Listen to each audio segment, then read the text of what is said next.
Hello everyone! Today is August 17 at ayan, tayo ay may habagat. Nag-half day ang government. So, si Ernie ay pinauwi. Ngayon ay 4:23 na. Pero sila ay dinismiss 12 noon. So, yun. Grabe ang traffic doon sa EDSA. Kung kailangan hindi naman umalis, huwag na lang umalis. Dito rin traffic. Dito ako along Governor Halili, Santa Maria, Bulacan po kami. So, itong kabuuan ng Governor Halili, ang papuntang bypass road, Paso, sa mga taga Santa Maria. Yan, alam nila itong lugar na to. Yan. Dito pa lang sa may parada ay mahigpit na ang traffic kasi meron ng konting baha. At saka, kapag kapugulit ganyan, sinasara yung ilog ng Makaiban. I mean, hindi yung ilog, yung tulay. Hindi kasi siya passable. Yun yung mayroong pending na tulay ng Santa Maria. Malaking tulong kasi yung shortcut na yun papuntang bayan. So pagka sarado yun, naiipon yung mga dumadaan dito bayan. Lahat dito ang daan lang sa Governor Halili. So kaya ang traffic dito ay sobrang haba. Ako ay lumabas lang sa parada pero hindi ko lang alam kung hanggang saan na yung traffic nito, kung hanggang doon na ba sa may San Vicente. Ang susunod doon ay Muson na, and then San Jose del Monte na. So sobrang naiipon yung mga sasakyan dito kapag sarado ang ilog ng ang tulay ng Makaiban. Sarado yun, maraming apektadong sasakyan. Sobrang traffic dito. So mamaya magsho-shortcut ako, doon ako dadaan sa Kamatis. Yung iba dyan alam na yung daan na yun kasi ako ay papuntang Marilao. Dahil yung service nila Ernie ay hanggang doon lang sa Marilao. So, mamaya papakita ko sa inyo yung daan papunta dun sa Kamatis Street. Dito yun along Tumana, Governor Halili. So, yan. Umiiwas sila kasi may mga lubak na yung kalsada dito. Nauuka na dahil yan sa ulan. Dito sa parada, hindi naman to binabaha. Kaya lang, walang drainage system dito. Walang kanal. Wala ako nakikitang kanal dito. Kaya yung tubig dito, umaagos lang doon, pababa. Kasi mataas tong parada eh. So, yung tubig ay padaos-dos lang doon sa baba. Puntang Tumana. Pakita ko sa inyo mamaya yung daan papunta dun sa Kamatis. Ang labas nun ay Kamangyanan na po. And then malapit na sa Patubig. Yan, pakita ko sa inyo mamaya. Okay, dito na tayo ngayon sa may kanto ng Pamakaiban. Ito po ay Tumana na. Yan po yung, yan sa bandang kanan. Yan po yung Makaiban. Yan ang baha, lubog ang tulay, sarado. Sa kanan natin. Hindi tayo makakadaan doon. So ayan, maraming nagtitiis sa sobrang traffic hanggang makarating doon sa bayan. Hindi ko sure kung ilang kilometers ito going to bayan. Parang mga 4 kilometers. Kapag hindi traffic to, wala pong 5 minutes nandun ka na eh. Kaya lang pag traffic, malabo yung isang oras nandun ka. Nasa may tumana naman na tayo. Yung wiper natin sumasayad. I mean, sumasayad. Masyado siyang maliit. Kapag hindi naman sumasayad yan, hindi na nakakaway. Joker yan. So, ayan, traffic. Medyo umuusad naman kahit pa paano. Yan. Mag-unbrake na tayo. So, andito na tayo sa may bisita ng Tumana. And yung kalapit niya ay yung Alphamart Tumana.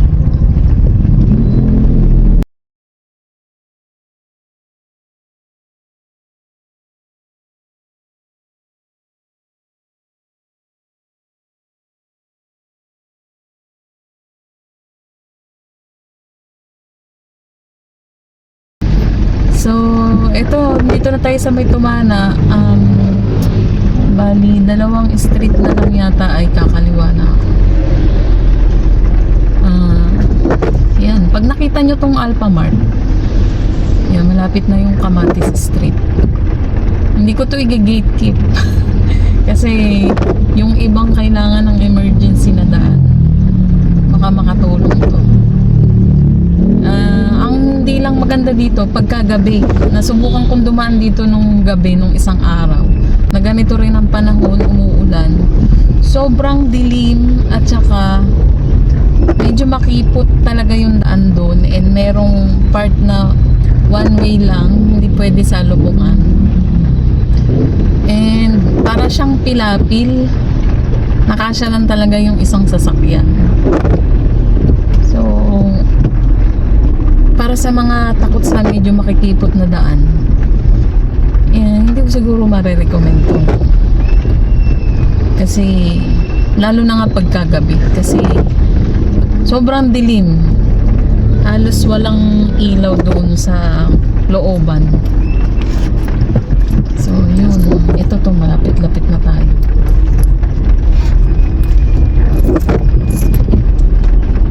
Konti na lang. Ito, Big Bro.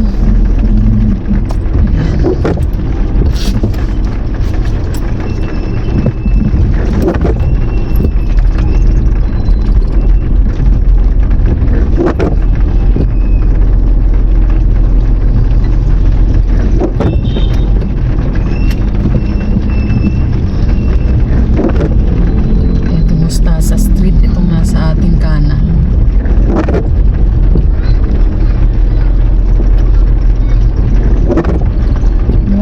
Traffic dito talaga.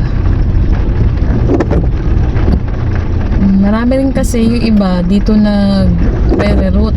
Yung mga yung mga dumadaan going Marilao, dito na sila dumadaan from Muson. At saka medyo marami na rin subdivision sa loob. Kaya marami na rin sasakyan dito banda sa Santa Maria. Konting-konti na lang, malapit na tayo makaliko.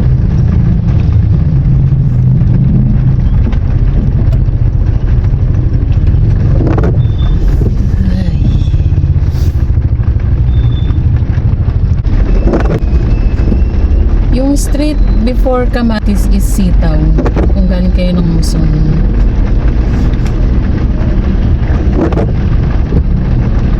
Ito, malapit na tayong kumaliwa. Yung motolight na yun, doon tayo kakaliwa. Hindi tayo pwede sumalubong. So, antay-antay lang, konting usod na lang.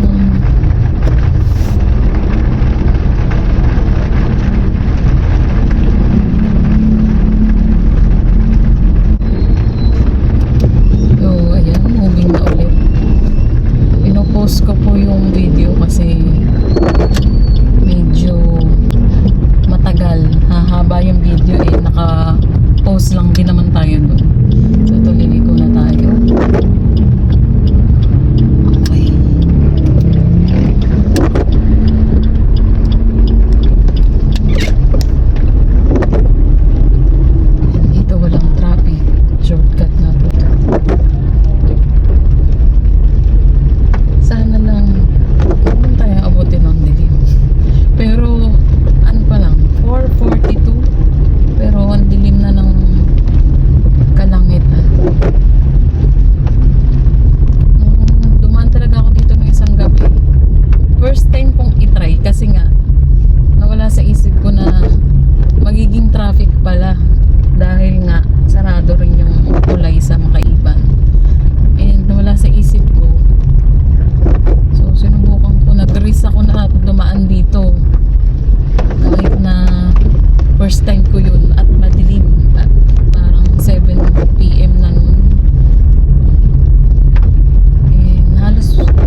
nakita ko sa ilaw, eh hindi ko makita totally yung daan dahil nga sobrang dilim talaga.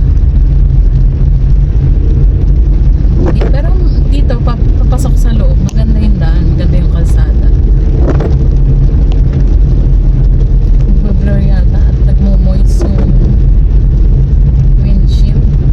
Hindi ko alam kung pati yung cellphone ko o yung mata ko lang yung malabo.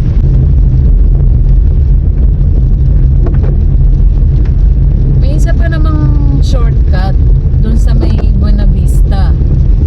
Ang labas nun eh doon na rin sa may Villarica, patubig na rin. Kaya nga lang, may parte doon na binabaha, yung malapit sa palengke. Eh, alam ko malalim, nadadaan na rin ako before doon. Malalim talaga yung nagiging baha doon. Para maiwasan yung baha, dito tayo sa medyo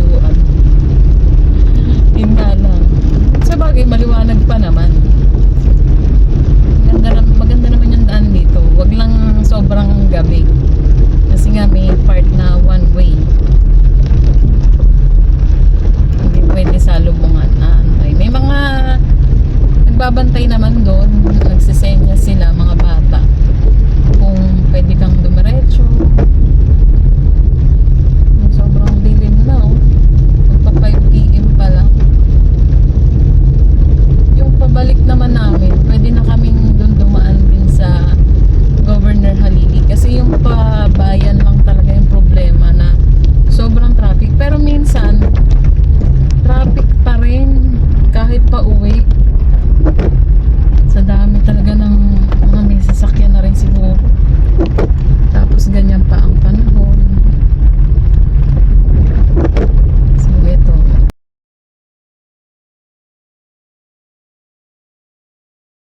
Nakita na ba yung arko? Nalagpasan ko na yata.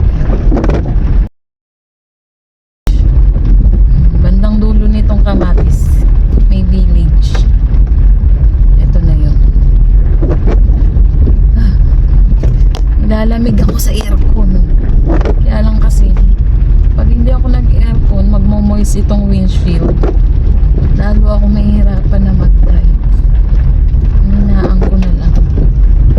Pero kahit naka-jacket ako nilalamig pa rin ako. Grabe, dilim na. Hindi dog. Pumerin yan. Uy. Uy ka. Ito. Kakanan na tayo. Ayan, meron namang sign na this way to Kamangyanan, Marilao. Dito yung part na hindi ko na talaga makita nung time na yun. Nakita ko lang sa Google na ay paliko na. Kasi nga dito walang ilaw. Walang street light. Ayan maraming poste pero walang street light. Grabe, ang dilim. Lamig. Ayan, yung mga nakapayong, yun ba yun? Basta yung part na yan, dyan na merong mga nagsisenyas kung pwedeng dumiretso or pwedeng ayan, pass, go daw, go mga kabataan.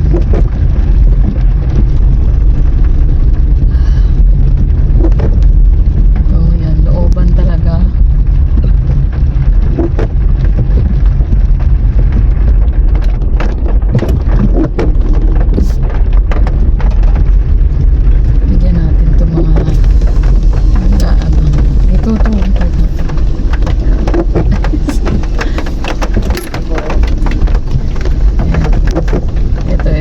Sabi ko na parang pilapil.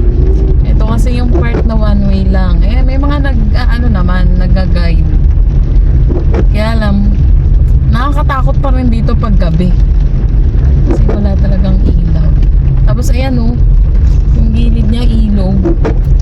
Ayan, nakastop yung isang car. Tamang siya. Ayan.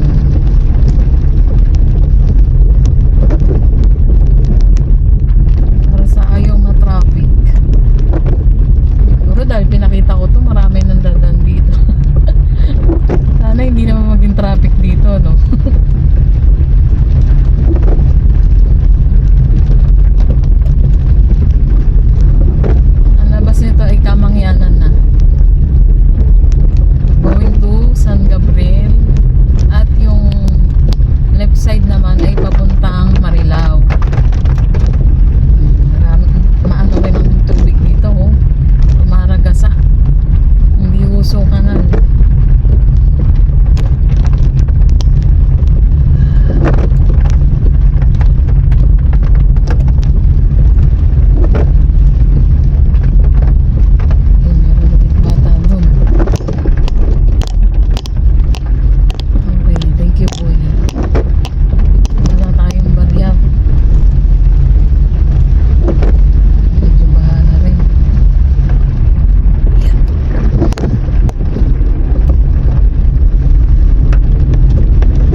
pumunta akong patubig dito ko sa kaliwa.